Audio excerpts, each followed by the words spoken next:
پیارے بچوں، کیسے ہیں آپ سب؟ تو آج ہم کہانی سنانے جا رہے ہیں خود غرض دوست کی۔ کہتے ہیں کہ جب مصیبت آن پڑتی ہے تبھی پتہ چلتا ہے کہ کون آپ کا سچا دوست ہے اور کون آپ کا خود غرض دوست ہے۔ تو آئیے آج کی کہانی میں دیکھتے ہیں کہ مصیبت کے وقت دوست نے کیا کیا۔ ایک دفعہ کا ذکر ہے کہ دو دوست سفر پر جا رہے تھے۔ سفر کرتے ہوئے وہ ایک جنگل سے گزر رہے کہ اچانک انہیں سامنے سے ایک ریچھ آتا دکھائی دیا۔ ایک دوست بہت چالاک تھا، وہ جلدی سے درخت پر چڑھ گیا۔ دوسرا دوست درخت پر چڑھنا نہیں جانتا تھا، وہ بہت پریشان ہوا، اسے اپنی موت یقینی نظر آنے لگی۔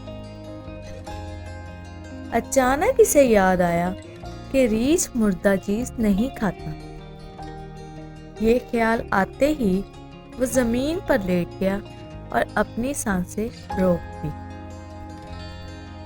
ریچھ اس کے پاس آیا اور سونگھ کر آگے چلا گیا۔ دوسرا دوست بہت حیران ہوا، درخت سے نیچے اتر کر اپنی شرمندگی مٹانے کے لیے کہنے لگا، ریچھ تمہارے کان میں کیا کہہ کر گیا ہے؟ دوست نے فوراً جواب دیا کہ ریچھ نے مجھے نصیحت کی ہے کہ خود غرض شخص کو کبھی دوست نہیں بنانا۔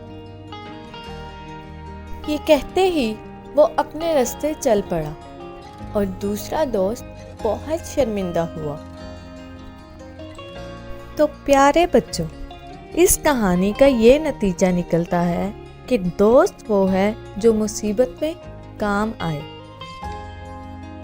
کیونکہ جو مصیبت میں ساتھ کھڑا رہے وہی سچا دوست ہے، اور جو مصیبت کے وقت آپ سے دور بھاگ جائے وہی آپ کا خود غرض دوست ہے۔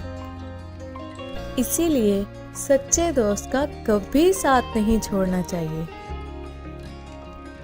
کیونکہ وہی آپ کا بہترین ساتھی ہے۔